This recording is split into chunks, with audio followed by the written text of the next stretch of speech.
Cerita dibuka dengan memperlihatkan guru Guang Ik yang terkejut karena Guang Ik dapat merasakan suatu aura yang dia keluarkan tadi. Gurunya kemudian menjelaskan kalau aura tadi dinamakan aura haus darah. Saat itu, Guang Ik berkata kalau dia tak nyaman dengan itu, jadi dia meminta gurunya agar tak melakukan hal itu lagi. Tetapi, baru saja dia berkata begitu, gurunya malah mengeluarkan aura itu lagi dan berkata kalau dia harus mulai terbiasa agar nanti dia juga dapat melakukan hal yang sama. Dan tak lama, latihan neraka milik Shapeshifter pun akhirnya dimulai saat itu juga. Tapi, sesuatu yang lucu terjadi setelah 2 hari Guang Ik berlatih di pelatihan neraka itu. Tak disangka, dia akhirnya mengetahui cara menangani aura haus darah milik gurunya. Dia juga mengalami peningkatan pada indera immortalnya yang sangat signifikan. Dan dia juga dapat menggunakan itu untuk menghalau aura haus darah. Dia juga memiliki teknik tersendiri, yaitu dengan melenturkan perut bagian bawahnya dan menahannya secara bersamaan. Lalu entah kenapa, dia mampu menahan aura haus darah itu terus-menerus. Di saat yang sama, gurunya pun menghela nafas, karena nampaknya kejeniusan Guang Ik membuatnya sangat cepat beradaptasi dengan situasi apapun. Selama berminggu-minggu, Guang Ik pun terus-menerus mendapatkan pelatihan neraka dari Shapeshifter dan Immortal. Dan latihan Immortal makin terasa seperti siksaan dari neraka yang tak kunjung selesai-selesai. Dan juga untuk latihan regenerasi organ dalam, dia berlatih dengan dilempar kapak, ditusuk tombak hingga tembus, menahan anak panah dengan tubuhnya tepat di paru-paru, jantung, dan ginjal. Dia juga bahkan harus berlatih menginjak jebakan beruang. Saat berlatih, tak lupa gurunya juga memberitahu kalau dia harus sangat berhati-hati dengan jebakan. Dikarenakan, jika terkena jebakan, otaknya akan terus-menerus menerima respon rasa sakit. Dan otaknya bisa saja mengalami gagal fungsi, atau bisa dibilang koslet. Jadi lebih baik, dia langsung menerima sekali rasa sakit yang sangat-sangat sakit, daripada dia harus mengalami rasa sakit yang sama secara terus-menerus. Gurunya juga berkata, karena hal tadi, maka Guang Ik harus terbiasa mengalami rasa sakit agar otaknya mampu beradaptasi dengan rasa sakit itu dan tidak koslet. Dan tentu saja, di saat yang sama dia juga tetap dapat berpikir logis. Tapi meski begitu, Guang Ik harus meminum cyanida setelah mendengarkan ocehan gurunya tadi gitu. Latihan Shapeshifter juga tidak terlalu berbeda jauh dengan latihan neraka milik Immortal. Karena dia harus menambah pemberat di masing-masing bagian tubuhnya dan berlari menghindari semua peluru yang ditembakkan. Dia juga diminta untuk menggunakan rompi pemberat lagi karena pemberatnya masih kurang. Dan dia harus melanjutkan latihan berjalan di atas benang yang tentu saja harus menggunakan pemberat. Ditambah lagi, dia juga tidak diizinkan untuk melepaskan pemberat itu di saat latihan angkat beban. Di saat latihannya berlangsung, dia diberitahu kalau ayahnya akan pergi untuk perjalanan bisnis selama 10 hari. Dan alhasil, dia pun melihat drama di antara ayah dan ibunya. Tapi mengesampingkan hal itu, dia juga dilatih dengan berbagai seni bela diri dan cara menggunakan banyak senjata konvensional. Tetapi bukan berarti dia merasa sulit dengan latihan itu. Dia dapat dengan mudah belajar berbagai macam hal dengan kemampuan Shapeshifter-nya. Di sisi lain, dia juga diajari cara menggunakan senjata jarak jauh oleh gurunya yang lain. Gurunya juga berkata bahwa dia akan dengan mudah mempelajari seni bela diri, walau hanya dengan menontonnya saja. Jadi gurunya menyuruhnya mengesampingkan hal itu dulu. Tetapi, berbeda cerita dengan cara menggunakan senjata jarak jauh, dikarenakan itu perlu indera yang sangat tajam. Ya, walaupun begitu, dikarenakan si Guang Ik ini juga immortal, yang mempunyai indera yang sangat-sangat hebat, dia dapat dengan mudah belajar cara menggunakan senjata jarak jauh, yang tentu saja membuat guru keduanya tercengang. Dan tak terasa, 2 bulan pun berlalu, dan dia sudah mulai terbiasa merasakan siksaan neraka oleh kedua gurunya. Dia juga mendapatkan libur selama seminggu, tapi entah kenapa, dia malah merasa tidak nyaman dengan libur, dan menjadi sangat ingin untuk berlatih lagi. Selain itu, alasan lain kenapa dia ingin latihan, ya karena ayah dan ibunya yang sangat tidak tahu waktu dan tempat. Tapi dia heran, kenapa dia tak punya adik hingga sekarang. Di samping itu, dia merasa ada yang aneh dengan dirinya. Dan itu mengenai alasan kenapa sampai sekarang dia tak kunjung mendapatkan pacar dan masih saja menjomblo. Padahal dia tak mempunyai standar yang tinggi. Walaupun orang itu setidaknya harus cantik dan seksi seperti ibunya, dia juga harus berperilaku dewasa dan terlihat imut dan juga menarik. Bagus juga kalau dia jago memasak dan memiliki hobi yang sama dengannya, agar ya bisa asik gitu. Orang itu juga diharuskan untuk terlihat cantik saat memakai jeans. Dan kalau bisa, orang itu juga harus pintar, cerdas, dan tahu apa yang harus dia lakukan. Anjir, ini orang banyak bet maunya. Pantas saja sampai sekarang masih menjomblo kayak yang lagi nonton ini. Gitulah. Oke, lanjut. Di saat yang sama, ibunya tiba-tiba mendapatkan telepon dari seseorang. Jadi ibunya berkata pada ayahnya kalau dia harus pergi ke rumah sahabatnya untuk memberi sedikit saran. Setelah ibunya pergi, tiba-tiba ayahnya juga mendapatkan telepon dari seseorang. Dan juga tentu saja itu menyebabkan ayahnya harus pergi ke suatu tempat untuk berbicara dengan orang itu. Tak lama kemudian, Guang Ik pun mencari ibunya.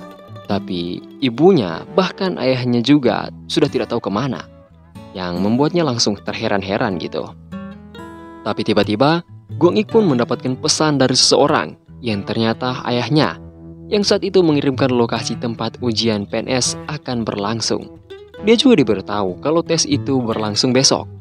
Dan juga pasti teman-temannya akan heran dan penasaran dengan alasan dia tak masuk universitas setelah lulus dengan nilai terbaik saat pengambilan ujian SBMPTN-nya. Tapi dia juga tak masalah dengan itu, karena dari awal dia sudah mengetahui apa tujuan hidupnya. Dan itu dimulai bertahun-tahun yang lalu, di saat black hole hebat muncul dan gate besar pun terbuka. Saat itu, dia tertimpa reruntuhan bangunan yang membuat dia tak dapat bergerak kemana-mana. Tapi saat itu, entah kenapa, dia mengabaikan rasa sakitnya dan melihat seseorang yang bertarung melawan para invader. Dan ketika itulah, dia langsung bercita-cita ingin menjadi seperti orang itu yang tak takut dan gentar terhadap para invader. Tentu saja, kalau ibunya tahu tentang hal ini, Guang Ik yakin kalau ibunya pasti akan langsung kecewa dengan Guang Ik. Karena ibunya ingin sekali dia menjalani hidup normal setelah dia terbangkitkan. Scene kemudian berpindah pada ibu Guang Ik yang saat itu bertemu dengan temannya. Ternyata temannya itu merupakan guru atau instruktur shapeshifternya Guang Ik. Mereka berdua pun pergi ke sebuah kafe untuk berbincang di sana. Saat itu, guru Guang Ik kemudian bertanya mengenai yang ibunya tahu tentang Guang Ik. Tapi sebagai seorang ibu yang sayang kepada anaknya, dia hanya menjawab kalau dia hanya mau anaknya menjalani hidup normal sebagai darah campuran. Karena apabila mutan dan manusia normal menikah, anak mereka pasti hanya akan mempunyai setengah kekuatan dari orang tuanya yang adalah mutan. Jadi ibu Guang Ik hingga sekarang memutuskan untuk tetap diam, karena dia cemas mengenai hal tersebut. Di saat yang sama, terlihatlah ayah Guang Ik yang sedang menelpon dengan orang misterius, yang ternyata merupakan guru immortalnya Guang Ik. Saat itu dia pun diberitahu bahwa Guang Ik ini merupakan seorang yang sangat jenius, yang bisa dibilang merupakan seorang irregular. Kembali ke pembahasan ibu Guang Ik, dia berkata kalau dia hanya ingin Guang Ik mendapatkan kekuatan untuk melindungi dirinya sendiri dari dunia ini yang sangat amat berbahaya, terutama dari para ilmuwan gila. Guru shapeshifter Guang Ik kemudian menanggapi hal itu, karena ada beberapa yang seperti itu sekarang. Para ilmuwan ini diketahui memulai eksperimen gila, yaitu menggabungkan dua spesies mutan kuat, yaitu immortal dan juga shapeshifter. Mereka ingin menciptakan seorang superior dengan kekuatan gabungan, yaitu irregular. Tentu saja, hasil eksperimen mereka itu gagal total dan malah menciptakan monster yang sangat kuat dengan kedua kekuatan orang tuanya. Tapi berkat hal itu, mereka pun dapat mengambil satu kesimpulan, yaitu jika mutan menikahi seorang manusia, maka anak mereka hanya akan mempunyai setengah kekuatan orang tuanya. Singkatnya, dia mutan yang tak sempurna. Tapi dengan tiba-tiba, guru shapeshifter kemudian tertawa sambil berkata kalau ibu Guang Ik sangat-sangatlah beruntung, dikarenakan putranya Guang Ik merupakan sebuah jackpot untuknya. Pembahasan pun kembali pada ayahnya yang sangat keheranan kenapa bisa anaknya disebut irregular. Sedangkan Guang Ik ini hanya seorang darah campuran yang bisa dibilang tidak sempurna. Tapi guru immortal kemudian berkata kalau Guang Ik itu sebuah jackpot karena dia bahkan telah belajar bagaimana caranya menyembunyikan jejak dan auranya dari para mutan. Di sisi lain, guru shapeshifter berkata kalau jackpot yang dia maksud merupakan seorang jenius karena Guang Ik itu sangat-sangat hebat, ditambah kecerdasan dan kemampuan adaptasinya itu di luar batas normal. Dia pun memberitahu ibu Guang Ik kalau Guang Ik ini sudah tahu bagaimana cara menggunakan aura haus darah yang adalah sesuatu yang hanya bisa diperoleh dengan bakat. Karena mendengar hal yang sangat mengejutkan itu, ayah dan ibu Guang Ik kemudian marah karena mereka menganggap kalau kedua guru ini mengatakan sebuah lelucon yang sangat-sangat tidak lucu. Tapi mereka berdua pun berkata kalau mereka juga pada awalnya tak percaya. Tapi Guang Ik membuktikan kalau dia memanglah seorang irregular. Sontak, karena mendengar itu, mereka pun langsung tersenyum dan merasa sangat-sangat senang dan bangga karena Guang Ik sudah memecahkan ekspektasi yang selama ini mereka kira. Cerita pun berlanjut keesokan harinya, dan saat itu, sebangun dari tidurnya, Guang Ik langsung pergi ke ruang makan. Dan di sana, dia pun sangat kaget, karena melihat menu yang sangat-sangat nikmat telah terjadi di meja makan. Saat itu, ibunya pun berkata bahwa menu ini dibuat karena hari ini merupakan hari yang sangat spesial untuk Guang Ik. Mendengarnya, Guang Ik pun langsung tersadar kalau hari ini merupakan hari ujian CPNS-nya dimulai. Ibunya kemudian langsung memberikan nasihat mengenai pentingnya sarapan di pagi hari. Apalagi sebelum dia melaksanakan ujian, dikarenakan otak sangat membutuhkan asupan nutrisi dari makanan untuk berpikir tentunya. Saat itu, Guang Ik kemudian hanya menjawab iya saja, karena dia bingung apakah semua pembelajarannya selama ini ada hubungannya dengan penggunaan otak atau tidak. Setelah Guang Ik menghabiskan seluruh makanan di meja, dia pun langsung berpamitan dengan ibunya, karena sudah saatnya bagi dia untuk pergi ke tempat ujian dilaksanakan. Saat itu, ibunya merasa sangat khawatir jika Guang Ik gagal dalam ujiannya, karena ayahnya sudah pasti akan merasa sangat kecewa. Tentu, sebagai anak yang baik, Guang Ik langsung tahu apa yang ibunya pikirkan. Jadi, untuk menenangkan ibunya, dia pun dengan pede meminta ibunya untuk tidak khawatir padanya, dan percaya kalau dia dapat melaksanakan ujian ini dengan baik. Tapi, sebagai balasannya, ibunya malah mengancam Guang Ik. Kalau dia sampai gagal, maka dia harus berjumpa dengan ibunya di atas ring tinju. Ya, karena Guang Ik sangat takut dengan hal tersebut, dia pun berjanji akan lolos dari ujian ini bagaimanapun caranya untuk mencegah hal itu terjadi. Saat itu, Guang Ik pun langsung menaiki lift sambil bernyanyi. Di sini, karena Guang Ik itu emo dan chef, maka kemampuan bernyanyinya pastilah sangatlah hebat. Dan ya merdu dibandingkan dengan MC-MC lain. Saat itu, saking terbawa suasana, dia tidak menyadari kalau lift itu sudah terbuka tepat di depan seorang gadis cantik.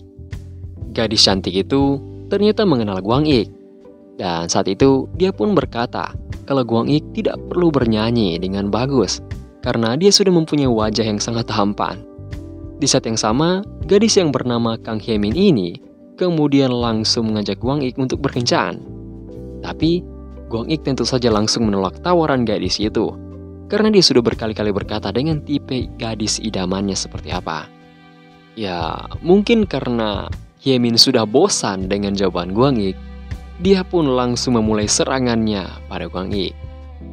Karena kebanyakan standar Guang Ik telah dipenuhi oleh Hyemin. Tapi, Guang Ik tetap pada pendiriannya dan menasehati Hyemin mengenai kejamnya dunia sekarang. Saat itu, Hyemin kemudian mengejar Guang Ik yang berjalan sangat cepat kemudian meninggalkannya. Sesampainya mereka di halte bis, Hyemin kemudian bertanya kepada Guang Ik kemana dia akan pergi. Saat itu Guang Ik memberitahu kalau dia akan mengikuti ujian CPNS.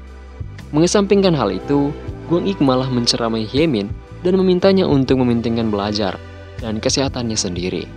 Karena tak lama lagi dia harus berkuliah dan kesehatan sangatlah penting untuk memenuhi semua standar kuliah. Dikarenakan bis Guang Ik sudah tiba, Guang Ik langsung meninggalkan Hyemin sambil mengejeknya.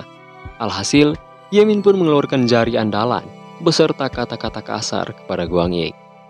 Di sisi lain, Guang Ik tiba-tiba sadar kalau Hyemin itu mempunyai ability khusus saat dia marah, dan itu tentu saja sangat berbahaya bagi kaum pria yang ingin mendekatinya. Cerita pun berlanjut di tempat ujian CPNS akan dilaksanakan. Saat itu, Guang Ik merasa bingung karena dia datang terlalu cepat dari jam ujian dilaksanakan. Karena sekarang itu masih jam 7:50, sedangkan ujian dimulai jam 9. Karena itu, dia pun memilih untuk bertanya pada resepsionis di situ mengenai ruang ujiannya. Tiba-tiba, seseorang langsung bertanya pada Guang Ik, apakah dia peserta tesnya? Di saat itu, Guang Ik merasa heran karena orang ini menatapnya dengan tatapan curiga. Dia juga meminta Guang Ik untuk langsung menunjukkan dokumennya sebagai bukti. Singkat cerita, Guang Ik kemudian diantarkan ke lantai 9 di tempat ujian akan dilaksanakan. Saat itu, Guang Ik kemudian langsung disambut oleh seorang wanita yang sangat cantik yang langsung menanyakan dokumennya. Setelah dia memeriksa dokumen itu, Guang Ik pun langsung ditunjukkan ke ruangan di mana tesnya akan dilaksanakan. Saat itu, Guang Ik pun langsung berjalan masuk dan menemui sebuah pintu dengan tulisan pusat tes khusus di depan pintu itu.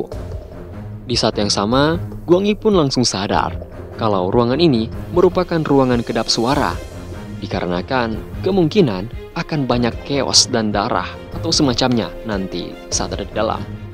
Di saat itu, Guang Ik pun menarik nafas dan langsung mengaktifkan keenam inderanya untuk berjaga-jaga dalam situasi apapun ke depannya. Semisal ada pisau gitu terbang ke arahnya, dia bisa langsung menghindar gitu. Guang Ik pun perlahan membuka pintunya sambil berpikir mengenai ujiannya yang sudah pasti akan berhubungan dengan pelatihan neraka yang telah dia jalani selama ini.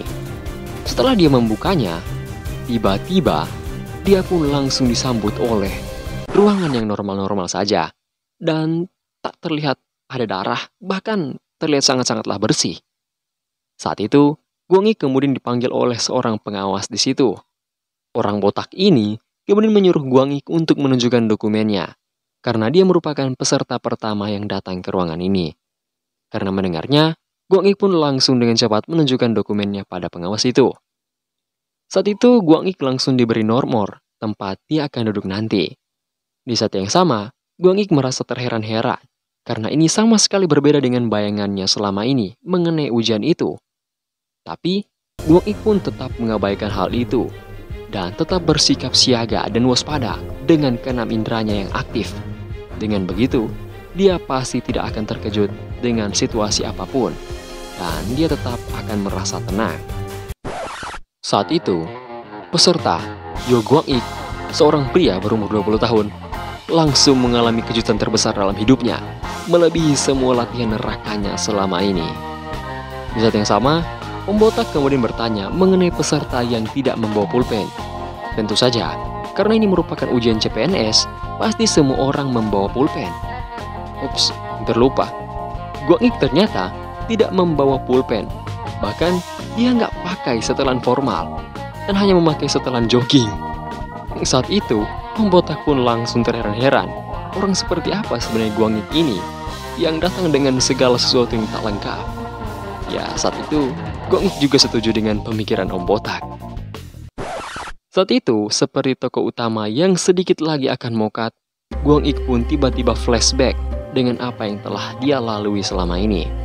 Semua usahanya, semua penderitaannya, bahkan semua pengorbanan yang dia lakukan hanya demi untuk lulus di tes ini. Namun, sekarang dia pun menyadari sesuatu hal, dan seketika itu membuat dia shock berat, bukan karena kehilangan banyak darah, namun karena dia telah melangkah ke jalan yang salah. Sesaat setelah mengambil pulpen itu, Guang Ik sadar kalau dia memang akan melakukan tes tulis yang membuat semua harapannya seakan sirna ditiup-angin. Tapi walaupun begitu, Guang Ik merasa sangat penasaran mengenai yang orang-orang tengah pelajari sekarang ini. Di samping itu, ada hal yang sudah dari tadi dia sadari, dan itu adalah penampilan atau spek muka orang di sini. Orang di sini semuanya mempunyai spek muka di atas rata-rata. Dan bahkan dia sempat mengira kalau mereka ini adalah idol terkenal gitu. Namun, ada seseorang yang paling menarik perhatiannya, dan itu adalah si bajigur satu ini. Spek muka, spek badan, tangan, kaki, semuanya itu di atas rata-rata. Bahkan bisa dibilang kalau si bajigur ini tengah mengiklankan dirinya sendiri di saat ini. Ya, mungkin karena Guang Ik terlalu memperhatikan si bajigur ini, orang itu kemudian menyadari tatapan Guang Ik dan reaksinya sangatlah luar binasa, yaitu langsung memalingkan pandangannya dari Guang Ik. Entah kenapa, tapi Guang Ik berharap kalau si bajigur ini tidak salah paham dan malah mengiranya gay. Tak lama kemudian, dengan tiba-tiba beberapa orang pun masuk ke dalam ruangan sambil membawa beberapa papan seperti pembatas yang langsung membatasi setiap sisi dari para peserta ujian. Beberapa saat kemudian, para pengawas kemudian membagikan kertas soal pada masing-masing peserta ujian yang ada di situ. Sesaat setelah dia membaca bagian pertama soal ujiannya, Guang Ik pun tiba-tiba langsung stres berat dan berpikir kalau latihan berlari di atas pisau seakan lebih baik daripada dia harus mengikuti ujian tulis yang dia tidak ketahui ini. Tapi setelah Guang Ik membaca soal nomor 1, dia pun langsung kaget karena soal itu merupakan soal yang amat-amat sangat gampang dan bahkan sudah dia lewati sendiri di dalam latihannya. Dia mengingat kalau gurunya pernah berkata kalau dia mengalami luka yang cukup besar pada bagian tubuhnya, hal pertama yang harus dia lakukan adalah memberikan tekanan pada luka itu, lalu kemudian langsung berlindung. Di soal kedua, dia heran karena soal ini sangat-sangatlah relate dengan segala latihan yang selama ini dia alami. Dan bahkan, gurunya juga terus-menerus menjelaskan hal ini selama dia latihan. Guang Ik pun sampai pada soal yang sudah pasti kita semua bisa jawab, yaitu soal mengenai bagian tubuh yang harus dia relakan ketika sebuah benda tajam yang tak dapat hindari mencapai dia. Saat itu, tanpa sepengetahuan Guang Ik, dia sedang sangat-sangat mulus dan mudah menjawab semua soal yang tertera di kertas ujian. Dan dikarenakan hal itu, Guang Ik langsung mengerti kalau tes ini memiliki sebuah tujuan yang pasti. Dan tujuan itu merupakan tujuan yang berkaitan dengan seberapa banyak kita dalam kurung seorang immortal menggunakan tubuh ini dan seberapa banyak mereka mengetahui tentang tubuh immortal itu. Seperti yang kita tahu, Guang Ik telah melakukan latihan seperti dia telah berada di neraka tanpa bisa melakukan apapun. Kemudian dia kembali ke dunia dengan selamat. Tapi berkat hal itu, dia dapat dengan mudah menjawab segala sesuatu yang tertera dalam kertas ujian ini. Karena dia memang sudah pernah mengalami semua itu sendiri dengan tubuhnya. Sama seperti kata pepatah, pengalamanmu merupakan guru terbaikmu. Singkat cerita, Guang Ik pun berhasil menjawab semua soal dengan cepat, tepat, dan cermat. Bahkan, dia sampai mendapatkan sebuah kata-kata baru yang bisa dibilang slogannya gitu, yaitu berlatih dengan tujuan untuk belajar. Setelah semua itu, dia pun membalikkan kertasnya dan tak sengaja melihat satu soal terakhir, yaitu soal esai. Tentu saja, karena Guang Ik tahu jawabannya, dia pun langsung mengisinya dengan cepatan mudah. Karena dia sudah selesai, Guang Ik kemudian melirik pengawas. Dan tentu saja, saat itu pengawas botak sadar dengan apa yang Guang Ik lakukan. Sontak, pengawas botak kemudian menyuruh yang sudah selesai ujian untuk segera keluar dari ruangan dan membalikan kertas jawaban mereka di atas meja. Setelah Guang Ik keluar dari ruangan, dia langsung bertemu dengan wanita cantik tadi. Saat itu, Guang Ik kemudian dimintai persetujuan tentang hukum perlindungan informasi pribadi. Jadi, dia pun langsung menyetujui itu, karena memang harus. Setelah menandatanganinya, wanita itu kemudian tersenyum dengan sangat-sangat tulus kepada Guang Ik, yang sudah pasti membuat Guang Ik mengira bahwa itu merupakan lampu hijau dari wanita itu. Ya, walaupun Guang Ik berkata kalau wanita ini masih kurang gitu dari standarnya. Tak terasa, ujian pun telah selesai dengan mulus, dan malam pun tiba. Saat itu, pengawas botak terlihat keheranan saat melihat jawaban di kertas milik Guang Ik, karena jawaban dari esainya itu sangat-sangatlah sempurna. Apalagi, Soal ini sebenarnya hanya sebagai pelengkap dan tidak wajib untuk benar, karena para immortal muda tidak tahu apa yang membahayakan bagi mereka, karena mereka masih kurang dalam pengalaman. Saat itu, Botak kemudian melihat dokumen Guang Ik dan langsung tahu kalau Guang Ik ini merupakan darah campuran. Botak juga nampaknya mengira kalau fisik Guang Ik itu sangat lemah, tapi kemampuan berpikirnya sangat dibutuhkan oleh mereka. Dikarenakan koreksinya sudah selesai, Botak pun mulai menilai kesan yang dimiliki oleh Guang Ik. Ya, saya rasa sih dilihat dari manapun kesannya Guang Ik ini jelek bedah. Tak terasa, 15 hari pun berlalu dan Guang Ik menerima kabar kalau dia ternyata sudah lulus tes CPNS-nya. Tapi tak hanya itu saja, karena Guang Ik ternyata lolos tes itu dan mendapatkan skor tertinggi. Singkatnya, dia menempati peringkat pertama. Tentu saja, hal itu membuat ibunya sangat bahagia dan langsung menelpon ayahnya dan meminta untuk langsung membeli daging sapi untuk merayakan hal itu. Tak berselang lama, daging sapinya pun telah siap untuk disantap. Dan tentu saja, kedua orang tua Guang Ik merasa sangat senang dan bangga karena Guang Ik lolos dengan nilai tertinggi. Di sisi lain, Guang Ik pun merasa sedikit bersyukur karena telah menerima ajaran dari gurunya, yaitu guru siksa neraka. Saat itu, Guang Ik mendengar dari ayahnya kalau dia nanti akan diwawancarai. Tapi ayahnya berkata kalau dia kurang tahu mengenai rinciannya. Di saat yang sama, Guang Ik berpikir tujuan dari pemerintah memilih para immortal dan apa sebenarnya pekerjaan dari mereka, atau apa yang sebenarnya mereka lakukan sebagai pegawai negeri. Guang Ik pun langsung menatap tajam ayahnya karena sangat penasaran dengan hal itu.